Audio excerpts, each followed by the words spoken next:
So for those just joining us, we had a little bit of a problem at the beginning. We missed part of the remaining of vehicle fire, so the rest of Objective 6. So we'll see if maybe we can't record something and get that up. Actually, we're going to do a survey.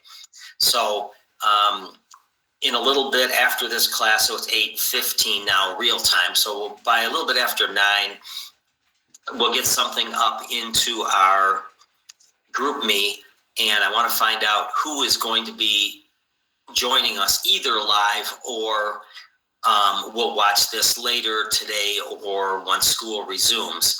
So right now we've got, I think, 10 people watching live. But if I don't get half the class and some of you just decide you're not going to do it at all because it's a snow day, then I would probably have to recover the material and this would all be for naught. So just respond to the survey if you plan on doing it. And again, I don't care when you do it, if it's live or later on in the day or even on a day of you choosing. But if you do get the material and you would get the material, then we'll continue this way so we can move forward in the class. So respond to the survey, and we're just trying to keep it simple. Will you be watching the class at some point? Yes or no?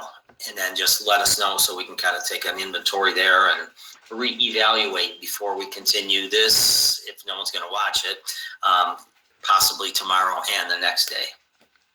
All right. For now, we're going to finish Objective 6 or move into Objective 6. Attacking fires in Class A materials. And then based on that survey, we'll determine if I go ahead and I'll go from we started at slide 120 to 154. So we'll go back and cover that. Took about an hour if enough people are going to watch it. All right, but we're going to hold off on that for now. Objective 6, process of attacking fires in exterior Class A materials. So Class A, ordinary combustibles. So again, 90-some% of everything in everybody's home is Class A material. So you're all sitting on a chair or a bed, that's Class A. You're all have a pillow nearby, Class A. If you stand up, you're on a floor, whatever that is, it's Class A, whether it's carpet, hardwood, linoleum, tile, well, not so much tile, but that's going to be pretty much Class A stuff. All the clothes you have, so your closets, your dresser is going to be filled with Class A materials. We just have tons of it. All right, so some of the things, stacked and piled materials. So piles of lumber, boxes of out-of-season clothing, boxes of or tubs of decorations, seasonal decorations that you may have stored, and then any type of store, grocery stores, fix-it stores, hardware stores, they all have that as well. So stacked and piled materials are some type of Class A fires. Small unattached structures. So yes, I put out porta potties before. That seems to be a common prank where people set those on fire. Sheds, things like that would be small unattached structures. Even unattached garages. So I've got a 2.5 car garage unattached, kind of side back of my main house. So that's an unattached structure. And then trash containers. So pretty much they're probably talking dumpsters. Dumpsters come in various sizes. You've seen the great big roll-on dumpsters. And then you've probably seen some very small ones. The ones behind maybe a 7-Eleven or something like that. Trash containers, I mean, yes, you could throw your garbage can in there too, but we're not going to spend too much time talking about a garbage can fire. Throw some water on it, call it a day. Exterior Class A fires could be hazardous to nearby structures. So again, exposures. Any fire can be an exposure. It's just got to do with what is close by or could be considered close by based on wind if it's outside. So that one is kind of common sense. Could be hazardous to flammable or combustible storage tanks. So yeah, other fuels, duh. Could be hazardous to vehicles and vegetation if they're close by. So again, it's exposures. Extinguishment depends on type of material involved. Well, it says Class A. So that means water will put it out by definition of Class A. So that's simple enough, but it's not simple too, because again, access. What kind of access do we have to a fire in a very large home? If you live in a home that's like 4,000 square feet, that's a big home. If we park our truck on the street and pull our pre-connect, we're not going to be able to get that to your entire home. Maybe your upper level far bedrooms, we can't reach them. So again, where do the twists and turns in your home take us? We have to follow the main paths. So that type of stuff. So the extinguishing does depend on getting the wet stuff on the red stuff in a timely manner. The weather. So again, if we do get all of that snow, that just is extra time and effort to, sometimes we have to dig out the fire hydrant first. Not everybody clears their hydrants. So some do. We appreciate it when they do. Some don't. So we have to dig it out, find it, and then connect our hoses. So there's some time involved there. So the weather will be in effect on that. If it's icy outside, the weather is in effect on that.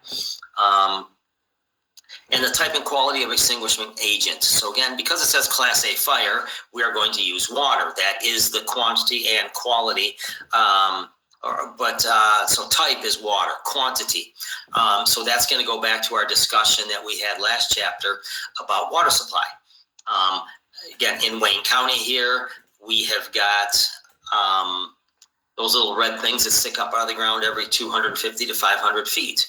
In fact, let me see how quickly I can do. I want to go back. So let me go to here,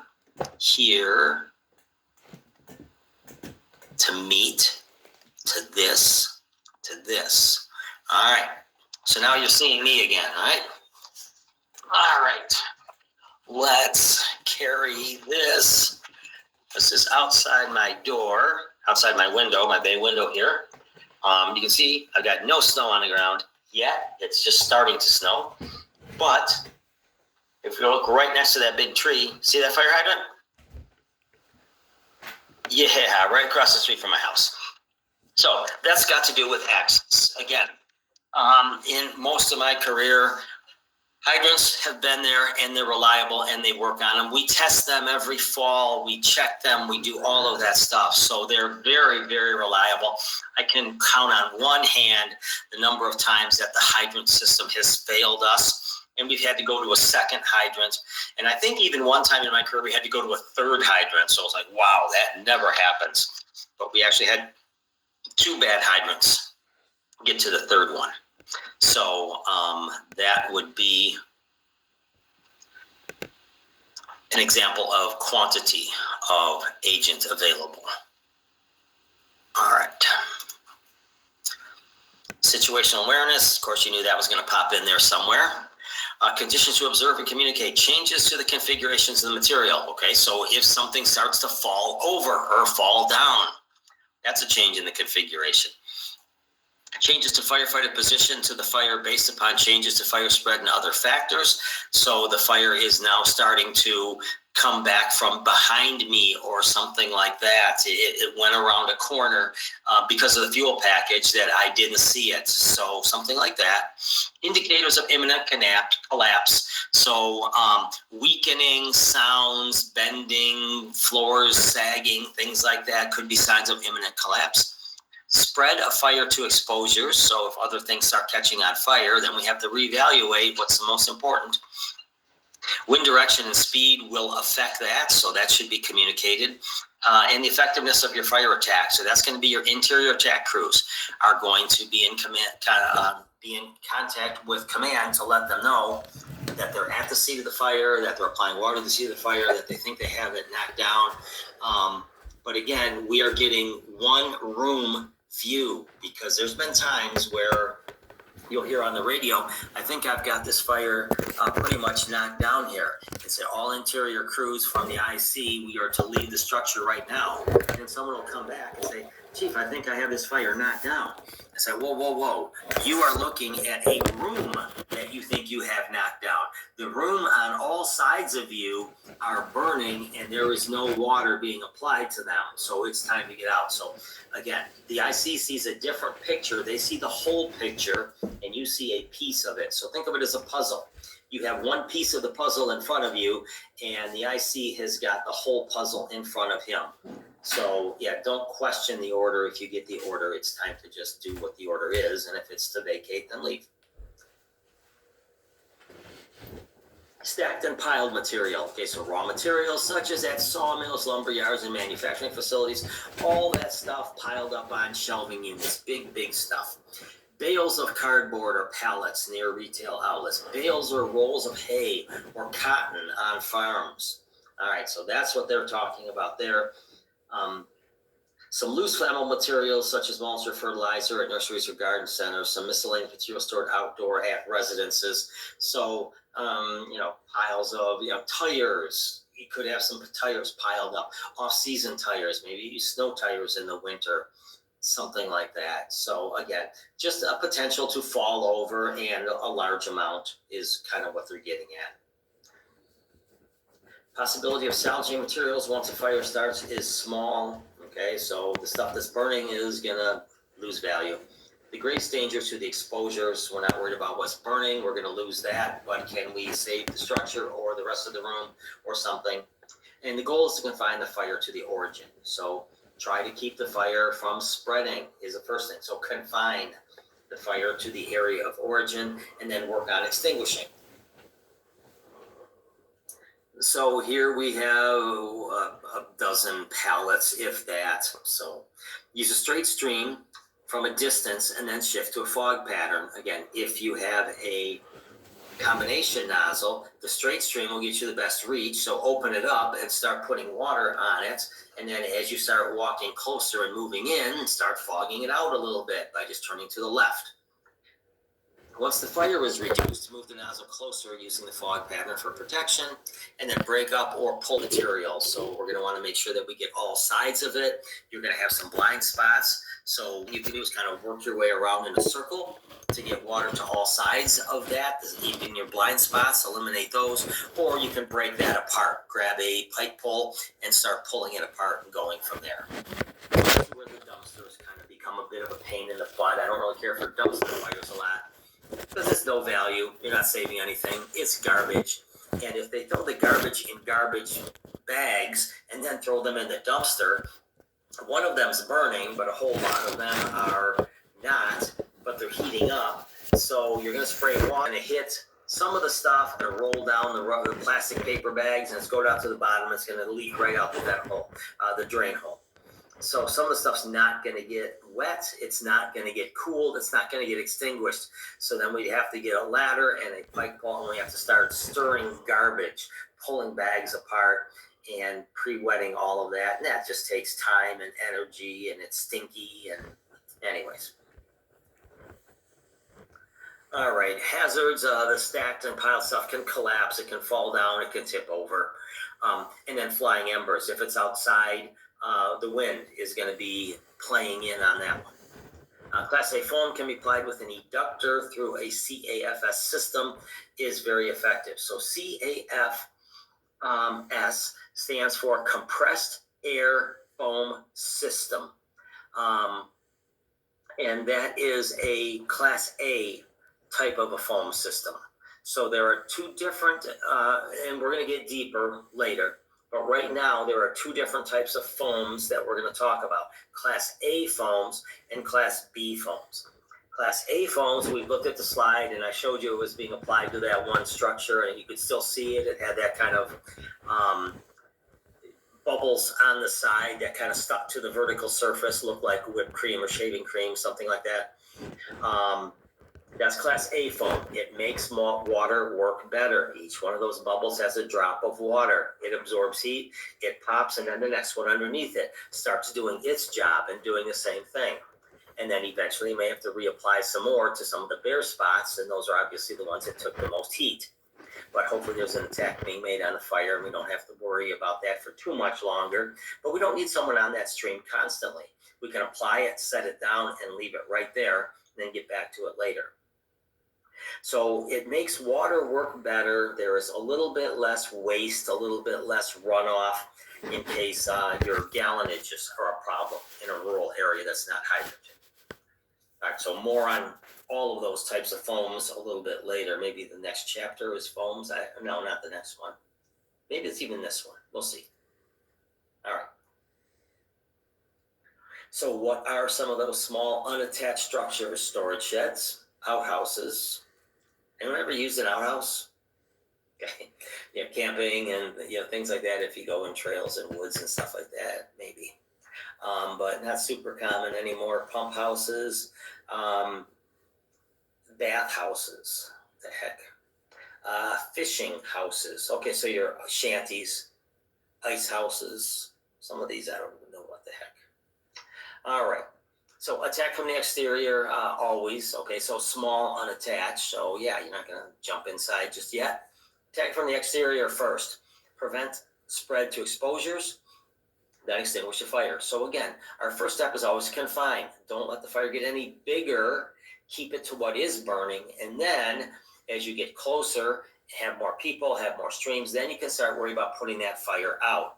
But first prevent fire spread to exposures because you're putting one fire out, and then you might be starting 3 more if the exposures all catch. Class A foams and frog streams can be effective for exposure protection, advancing close to the fire, and extinguishment.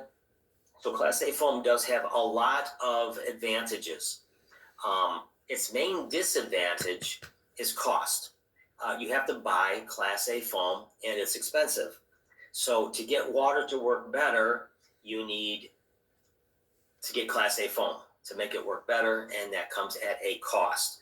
Here in Wayne County, we don't really use much Class A foam because we got all the water we need from those little red things that stick up out of the ground every 250 to 500 feet. Out in some unhydrated areas in Livingston County, Class A foam might be used a bit more than we do because it will stretch your water supply because you are using less. Again, to protect that exposure, old school, just put a lot of water on it. New school, put your Class A foam on it and shut it off once it's completely covered with bubbles, and then just let it do its job. And if it needs a little reapplication later, give it a little hit in those bare spots, and then you're good to go again. So you're not flowing a lot of water that's being wasted. Apply straight stream from the exterior to extinguish most fires, okay, and then start to fog it out to cool it a little bit further and get a little bit more penetration. All right. So here's the shed. Assume that chemicals, flammable, combustible liquids, explosives, or illegal materials may be in the building. So again, most sheds have what your maybe lawnmowers and snow blowers, and sometimes your other machines in there as well, chainsaws and things like that. Maybe toolboxes, maybe some pesticides and lawn care stuff, and oil and gas and things like that in there. So some hazardous stuff. So if it's a small shed like this, not really much of a need to go in unless you've got it like 99% out and you're just doing some overhaul. But for the main bulk, this can be fought from the outside. You can see it's also pretty packed, so it's going to be tough to get in there as well. If there's any question of the hazard, protect the exposures, prevent fire spread, and allow the structure to self-extinguish. All right. But if it's a small, protecting exposures, throwing water, that's going to put the fire out anyway. And these places all will have, so gas cans and stuff like that. These days, if it's a gas can, it's vented. If it's got the little plug in there, it's made of plastic or rubber. It will melt away, so you're not going to have exploding things. You might have some in the sprays, the WD-40s and the carb cleaners and the brake cleaners and things like that.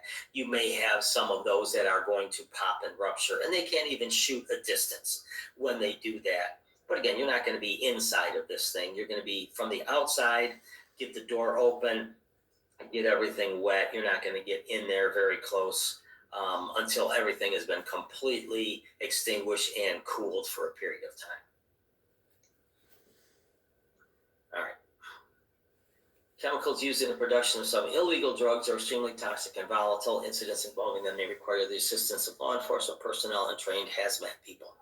All right, so they're probably talking about those like meth labs. Meth labs can be set up in trunks of cars, in little sheds, in outbuildings, in mobile homes, etc. So all of those are places where those things can happen. Usually they require a bunch of propane tanks, so you're going to see a bunch of those in the area. And sometimes you're going to see a little bit of security, not regular security with monitoring and security guards. It's an illegal operation. So guard dogs or maybe, bad people, things like that. All right.